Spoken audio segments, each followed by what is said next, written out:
xin chào tất cả các bạn. Để tiếp nối kỳ trước thì hôm nay một game đã quay trở lại với cốt truyện của tựa game BioShock Infinite. Một cái tên quá quen thuộc với các bạn về độ hack não rồi phải không? Dù đã được ra mắt cách đây khá lâu nhưng BioShock Infinite vẫn khiến các game thủ tranh cãi về những gì đã xảy ra trong game. Một ngày năm 1902, một chiếc xuồng đưa 3 con người cập bến một ngọn hải đăng ngoài khơi vịnh Maine. Nhân vật chính, Booker DeWitt, được 2 người thuê mình chỉ dẫn vào ngọn hải đăng với một lời dặn ngắn gọn: mang con bé về và số nợ kia sẽ được xóa. Booker trong quá khứ đã dính vào nghiện rượu, trầm cảm, ám ảnh chiến tranh và đã mắc một số nợ rất lớn, gần như không thể trả nổi. Đây là cơ hội hiếm có để anh làm lại cuộc đời. Ngọn hải đăng hóa ra là một bệ phóng giúp đưa Booker bay lên 9 tầng mây và đáp vào một thành phố bay mang tên Columbia, ẩn khuất giữa những đám mây.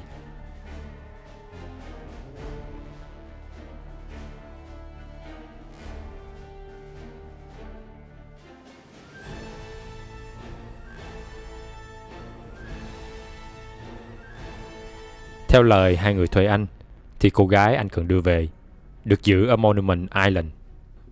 Vừa bước vào thành phố, Booker đã thấy ở đây ngập tràn các khẩu hiệu và tài liệu tôn giáo, tôn thờ một nhà lãnh đạo tên là Zachary Comstock. Ông này hiện đang là thủ lĩnh của thành phố, đồng thời cũng được gọi là nhà tiên tri, khi có những tiên đoán chính xác về thời cuộc.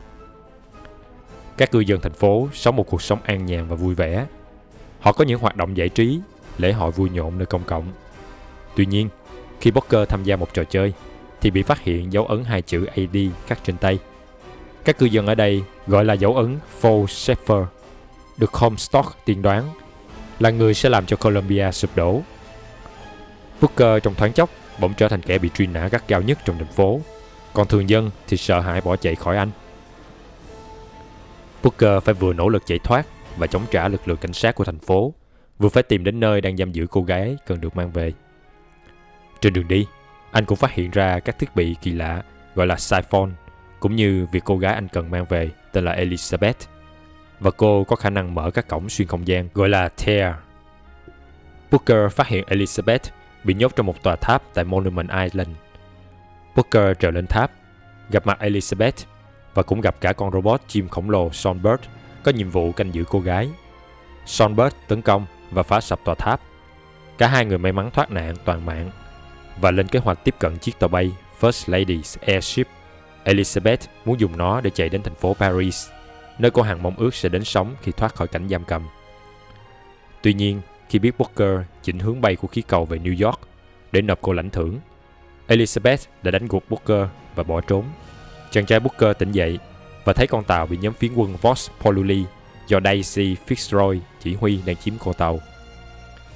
Daisy thỏa thuận sẽ trả con tàu nếu Booker giúp nhóm của cô ta chiếm một kho vũ khí tại khu ổ chuột trên Columbia. Booker trở lại Columbia để thực hiện thỏa thuận với Daisy và gặp lại Elizabeth. Sau khi giảng hòa, cả hai lại cùng đồng hành. Elizabeth sử dụng khả năng xuyên không của mình để mở các cổng nối các thế giới song song khác nhau để giúp Booker vượt qua những tình huống khó. Tuy vậy, cô ngày càng hoảng sợ trước những biến đổi của các thế giới xoay quanh Booker và những người khác. Thậm chí có một thế giới mà ở đó Booker hy sinh khi chiến đấu cho Vox Populi và trở thành một anh hùng kháng chiến. Daisy ở thế giới đó cho rằng Booker hiện tại làm nhục hình ảnh anh hùng của Booker trong thế giới của cô, khiến Vox Populi bị suy yếu và ra lệnh cho quân của mình tấn công Booker. Elizabeth sau đó phải giết Daisy để ngăn cô ta ra tay sát hại một đứa bé da trắng thuộc tầng lớp trên. Cả hai lấy lại được chiếc tàu bay và chuẩn bị rời đi.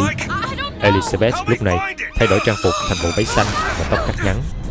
Songbird đã xuất hiện và phá hủy con tàu, khiến cả hai rơi ngược lại Columbia.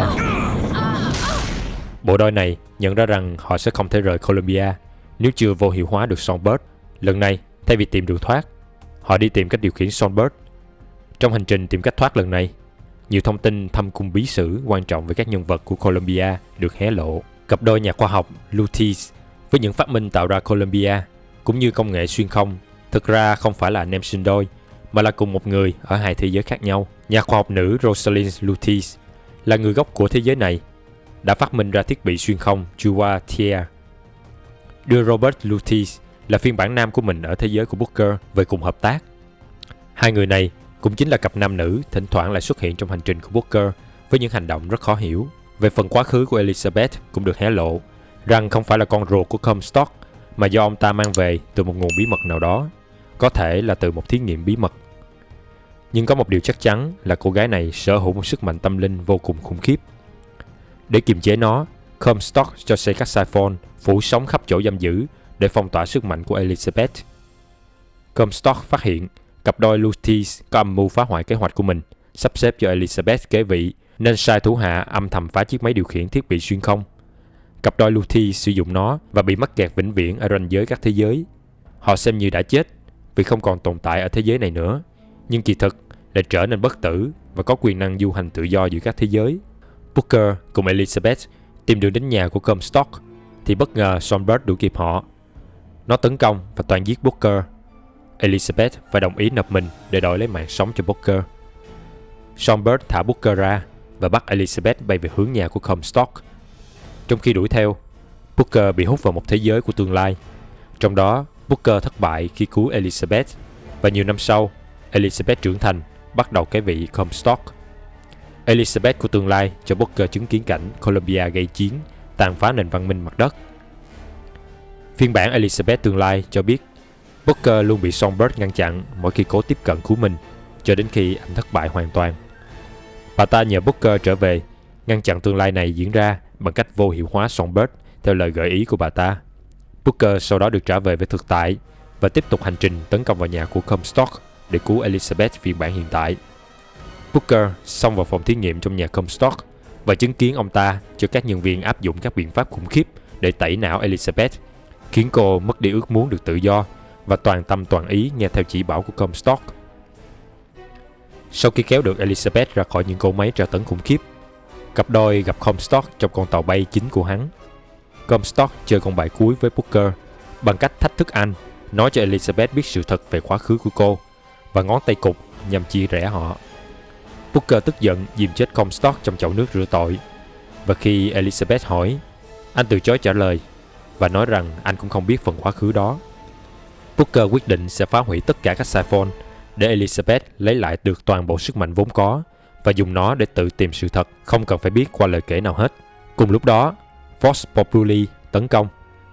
Với hiểu biết của mình về cách điều khiển Songbird, cả hai dùng sức mạnh kinh khủng Songbird đẩy lùi đợt tấn công của đối phương. Sau khi hạ gục lực lượng nổi dậy, Booker giao nhiệm vụ cuối cùng cho Songbird, phá hủy siphon cuối cùng đang phong tỏa giới hạn sức mạnh của Elizabeth. Tuy nhiên, bộ điều khiển của Songbird bị phá hủy sau vụ nổ điện từ của siphon, khiến Songbird lại thức tỉnh và lao vào tấn công cặp đôi nhân vật chính. Elizabeth lấy lại hoàn toàn sức mạnh của mình và chỉ với một cái phất tay, cô đưa cả ba xuống thành phố Rapture, nhưng lại để Songbird ở bên ngoài mặt kính bảo vệ. Cả hai đứng nhìn những giây cuối cùng của Songbird khi nó bị sức ép của đáy biển giết chết. Từ Rapture, Elizabeth đưa Booker lên mặt đất, chính là một ngọn hải đăng, và sau đó là vô số các ngọn hải đăng khác. Cô giải thích rằng số phận của cô và Booker, cũng như những người khác, sẽ rẽ nhánh sau mỗi quyết định của bản thân trong cuộc đời. Nó cứ thế, phân tách thành hàng triệu hàng tỷ thế giới khác nhau, diễn biến theo cách riêng, từ thời khắc diễn ra quyết định làm nó phân tách đó. Do vậy, có hàng triệu hàng tỷ Booker và Elizabeth trong những thế giới song song tương ứng đó. Điều đó có nghĩa là Elizabeth đã nhìn thấy tất cả các thế giới song song này trong giây phút cô lấy lại được quyền năng tối thượng của mình, và tất nhiên là cả sự thật trong quá khứ của Booker và cô. Elizabeth dẫn dắt Booker qua những cánh cửa, dần dần tái hiện lại những mảnh quá khứ bị thiếu mà Booker không nhớ được. Sự thật được phơi bày. Comstock thật ra chính là Booker ở thế giới này. Sau trận chiến Wounded Knee, hắn đã quá hối hận nên nhận rửa tội và trở thành con người mới, lấy tên mới là Comstock và bắt đầu sự nghiệp tôn giáo. Comstock dần dần leo lên thành một cha xứ có uy tín và ông gặp Rosalind Luteis. Comstock tin vào tài năng của nữ khoa học gia này nên đã vận động tài chính cho công trình nghiên cứu vật chất bay của cô ta, từ đó tạo nên thành phố Columbia. Rosalind Luteis cũng nghiên cứu về trường không gian, thời gian và phát hiện ra tear. Từ đó, cô ta tạo ra một thiết bị đặc biệt giúp người ta có thể chui qua vết rách không gian, thời gian để đi đến các thế giới song song. Comstock cũng dùng nó để đưa ra những lời tiên tri chuẩn xác. Nhưng vì sử dụng thiết bị xuyên không quá nhiều nên hắn bị lão hóa nhanh và bị vô sinh. Ông ta lo sợ một ngày ông ta chết đi, sẽ không có ai lãnh đạo Columbia, và thành phố này sẽ diệt vong, nên đã sai cặp đôi Luteus đi bắt con của chính mình ở thế giới khác về làm người kế vị.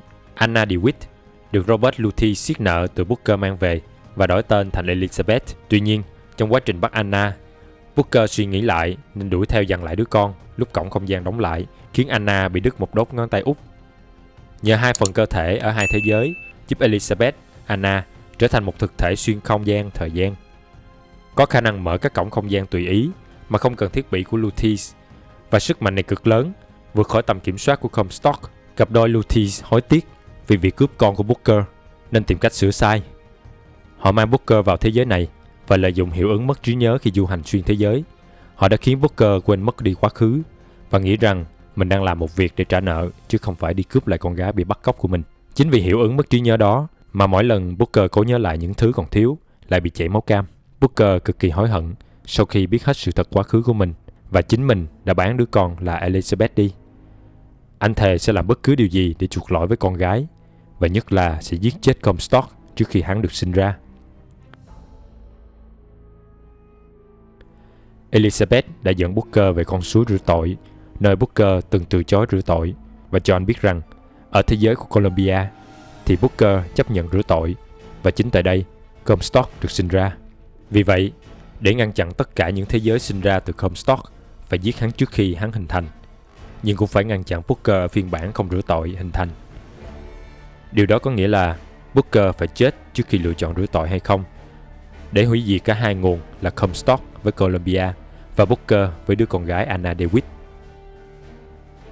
Cốt truyện BioShock Infinite kết thúc một cách buồn bã với một nốt nhạc buồn sau khi Booker chết.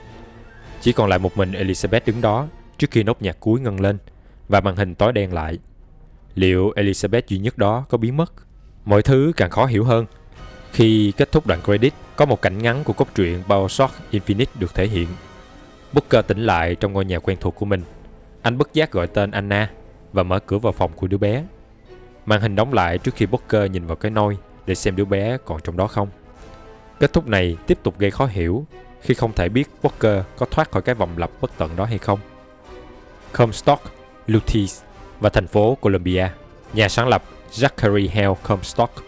Như chúng ta đã biết qua phần cốt truyện BioShock Infinite trước, Comstock thật ra chính là Booker DeWitt, mang nỗi đau ám ảnh sau trận tàn sát vô nhân đạo ở Woodney, đã tìm cách giải thoát cho mình. Để thoát khỏi nỗi dằn vặt, Booker đã chấp nhận được rửa tội và theo đạo Thiên Chúa. Sau lễ rửa tội, Booker trút bỏ hết quá khứ của mình và lấy tên mới là Zachary Hale Comstock. Với con người mới và niềm tin tôn giáo của mình, Comstock nhanh chóng trở thành một nhân vật có uy tín cả trong chính trường nước Mỹ cũng như tôn giáo thời bấy giờ. Mặc dù là một nhân vật danh tiếng, nhưng Comstock chôn chặt quá khứ con người Booker của mình. Ngoài việc nhắc đến sự tham gia ở chiến trường Woodney ra, ông ta không bao giờ nhắc thêm bất cứ điều gì về quá khứ của mình. Một thời gian sau đó, Comstock gặp Rosalind Luteus và được biết về phát hiện mới của nữ khoa học gia này. Với thành quả của Rosalind, Comstock nhận ra mình có thể thực hiện một trong những ước mơ của ông về việc tạo ra một thành phố bay làm biểu tượng cho sức mạnh của nước Mỹ cũng như niềm tin của ông. Nhà nghiên cứu Rosalind Luteus. Rosalind Luteus là một cô gái đặc biệt. Ngay từ nhỏ, cô đã tò mò với câu hỏi liệu có tồn tại nhiều thế giới song song bên cạnh thế giới mà cô đang sống hay không. Cũng chính vì ước mơ trẻ con đó mà Rosalind quyết định theo ngành vật lý học.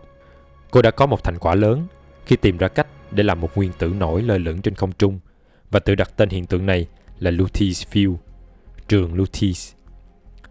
Công trình của cô gặp khó khăn khi tìm nhà tài trợ và cô tình cờ gặp Comstock, nhận ra rằng phát minh này sẽ hoàn thành điều mình hằng mong ước. Comstock đã vận động chính phủ Mỹ tài trợ tài chính cho công trình của Rosalind được tiếp tục. Cả hai cùng hợp tác bắt tay vào ứng dụng Luteus Field vào những vật thể to lớn như nhà cửa, công trình, và cuối cùng họ đã thành công. Kết quả của việc này là thành phố bay Columbia ra đời năm 1893. Đây cũng chính là năm kỷ niệm 400 năm ngày Christopher Columbus đổ bộ lên châu Mỹ, mang người da trắng vào châu lục này. Sự ra đời và ra đi của Columbia. Ban đầu, chính phủ Mỹ tiến hành xây dựng Columbia theo vận động của Comstock với mục đích lan truyền hình ảnh thịnh vượng và phát triển của nước Mỹ, cũng như lan truyền những chuẩn mực tốt đẹp của nước Mỹ ra thế giới. Sau khi xây dựng xong, Comstock với uy tín của mình đã được trao toàn quyền quản lý thành phố. Columbia làm rất tốt nhiệm vụ của mình trong gần 10 năm, cho đến năm 1901, khi khởi nghĩa Nghĩa Hòa Đoàn chống người ngoại bang ở Trung Quốc nổ ra. Một số người Mỹ sống ở Bắc Kinh bị bắt làm con tin. Columbia đã trả đũa bằng cách bay đến Bắc Kinh và san phẳng cả thành phố này trước sự kinh hoàng của toàn thế giới. Thành phố Columbia đã tự ý phản ứng với điều này mà không có lệnh của chính phủ Mỹ, và thay vì làm biểu tượng cho tinh thần cao đẹp của Mỹ, nó trở thành một cỗ máy chiến tranh đáng sợ. Columbia giờ đây lộ diện là một thành phố đầy nguy hiểm khi được trang bị vũ khí tận răng với khả năng tấn công cực mạnh, và giờ đây nó lại có khả năng tự phản ứng không nghe theo lệnh của cấp trên từ chính phủ. Rạn nứt diễn ra giữa chính phủ Mỹ và hội đồng thành phố tiếp tục sâu thêm khi chính quyền Mỹ gọi Columbia quay lại đất Mỹ. Điều này dẫn đến sự kiện ngày 6 tháng 6 năm 1902. Columbia ly khai khỏi liên bang và bay vào những tầng mây mất hút. Từ đây, Comstock với vị thế là lãnh đạo uy tín của thành phố nghiễm nhiên trở thành vua một cõi và thoải mái nhào nặn thành phố theo ý mình. Columbia dưới thời cai quản của Comstock. Columbia được xây dựng từ ước mơ cũng như tầm nhìn của Comstock, và sau khi phần cơ sở vật chất của nó hoàn thành và đưa vào sử dụng, Comstock đã bắt tay vào định hình phần xã hội của nó. Comstock theo quan điểm của chủ nghĩa ưu tú, elitism, với quan niệm thế giới phải được cầm quyền bởi những kẻ ưu tú. Kèm theo đó, Comstock cũng xem người da trắng là chủng tộc ưu việt và xem các chủng tộc khác là thiểu số và tầm thường. Từ đó sản sinh ra chủ nghĩa phân biệt chủng tộc. Comstock hiện thực hóa các tư tưởng của mình bằng cách thành lập một đảng phái cầm quyền trong thành phố gọi là The Founders, những người sáng lập, tập trung những người da trắng đức cao vọng trọng, doanh nhân, nhà khoa học. Từ đây, chủ nghĩa da trắng thống trị được áp dụng trên toàn thành phố. Những người da màu nhập cư được nhập vào thành phố để làm công nhân, giúp việc và những công việc nặng thay cho lực lượng da trắng trung lưu. Những người nhập cư làm việc theo dạng cưỡng ép hoặc lao động hợp đồng với tương lai lu mờ. Họ hoàn toàn không có cơ hội thăng tiến để có tiếng nói riêng trong xã hội Columbia. Ngược lại, nếu phạm lỗi, họ sẽ bị trừng phạt nghiêm khắc bởi lực lượng cảnh sát thành phố. Trợ giúp đắc lực cho Comstock là hệ thống tuyên truyền hiệu quả với nhiều hình thức như poster, tờ rơi, máy chiếu và các bài học dạy trẻ em trở thành những cư dân Columbia mẫu mực. Với hệ thống này, Comstock thỏa sức tuyên truyền những chủ nghĩa cực đoan của mình, cũng như khiến người dân đưa mình lên thành một kiểu thánh sống của thành phố. Từ sau việc ly khai của thành phố, các cư dân Columbia tin rằng nước Mỹ bên dưới đã trở nên xấu xí và nhục nhã khi từ bỏ tư tưởng chủng loại ưu việt, xóa bỏ nô lệ, quá ủy mị với tinh thần yêu hòa bình. Comstock đã cho họ một mục tiêu mới. Một ngày Columbia sẽ san phẳng thế giới bên dưới. Tear, đa thế giới và Luteis. Song song với việc nghiên cứu và xây dựng lên thành phố Columbia, Rosalind Luteis cũng tiếp tục theo đuổi nghiên cứu sâu hơn về hiện tượng Luteisville, và thành quả kế tiếp đã thỏa mãn ước mơ từ nhỏ của cô ta. Rosalind phát hiện ra sự tồn tại của một thế giới song song khác và liên lạc được với phiên bản của mình ở thế giới ấy, cũng đang là nhà khoa học nghiên cứu về cùng một chủ đề. Cả hai liên hệ xuyên thế giới với nhau qua mã Morse và trao đổi các công trình nghiên cứu. Rosalind tiếp tục tìm đến Comstock để xin kinh phí tiếp tục nghiên cứu. Comstock ngay lập tức nhận ra cơ hội và cung cấp kinh phí rất hào phóng cho công trình này. Kết quả của sự hợp tác giữa hai thiên tài Luteis và kinh phí của Comstock là một cỗ máy giúp tạo ra Tear, tên gọi của một lối thông giữa hai thế giới khác nhau. Điều này dẫn đến sự gặp gỡ thực sự giữa Robert Luteis, phiên bản nam của Rosalind ở thế giới song song, và bản thân Rosalind. Comstock tất nhiên có quyền sử dụng thiết bị này, và ông ta dùng nó để nhìn sang các thế giới song song khác nhau, biết được nhiều thứ từ nhiều dòng thời gian khác nhau và nhìn thấy tương lai. Với sự hỗ trợ của thiết bị này, Comstock nhanh chóng được tôn thành nhà tiên tri, và người dân càng tin tưởng một cách mù quáng vì những lời tiên đoán chính xác của ông ta. Cái giá mà Comstock phải trả là hiệu ứng xuyên thế giới khiến ông ta lão hóa rất nhanh và trở nên vô sinh. Comstock cũng chia sẻ điều này với một số thành viên trong The Founders để trục lợi, điển hình như Jeremiah Fink dùng nó để học hỏi các công nghệ từ thành phố Rapture và tạo ra Vigor tương tự như Plasmid, hay chế ra Songbird từ công nghệ của Big Daddy.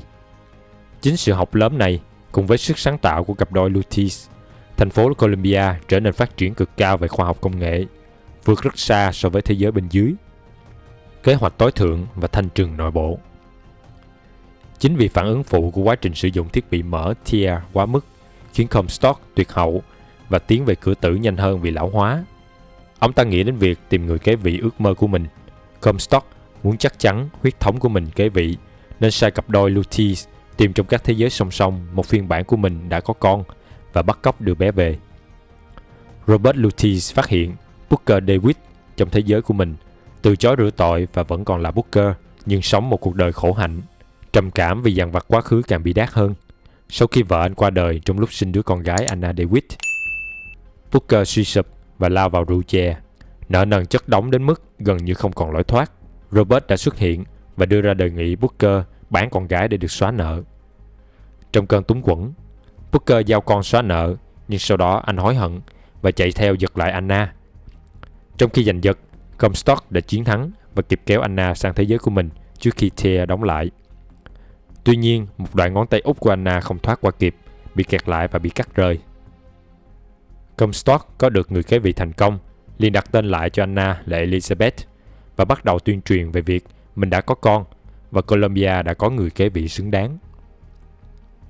Chính nhờ mất ngón tay út và rơi vào tình trạng cơ thể tồn tại cùng lúc ở hai thế giới, Elizabeth có một siêu năng lực cực mạnh. Để kiềm chế năng lực đó, Comstock cho xây các siphon để trấn áp và nuôi nấng Elizabeth ngay tại một trong các siphon đó. Cho đến lúc này, lời tiên tri tối hậu của Comstock đã hoàn thành khi Elizabeth trưởng thành và tiếp nhận kế vị. Cùng với siêu năng lực của mình, Elizabeth dẫn dắt Columbia tấn công tàn phá thế giới mặt đất, mà đầu tiên là thành phố New York vào năm 1983. Robert cảm thấy hối hận vì đã bắt cóc đứa bé giao cho một ông già, để rồi xảy ra thảm cảnh này, nên muốn sửa sai và nảy ra kế hoạch đưa Booker sang thế giới này để tìm con. Comstock biết việc này nên ngầm sai Phinton, phá hoại cỗ máy tạo ra Tia để cặp đôi Luteez bị giết chết ở lần sử dụng kế tiếp. Tuy nhiên, hậu quả của việc dàn dựng tai nạn này là cặp đôi Luteez bị cuốn vào và kẹt trong không gian đa thế giới.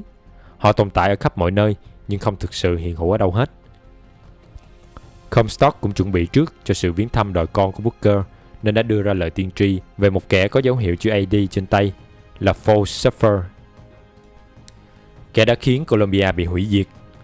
Bên cạnh đó, Comstock cũng ra lệnh chế tạo Songbird và gắn nó với Elizabeth như một người bạn, một vệ sĩ, đồng thời cũng là cai ngục.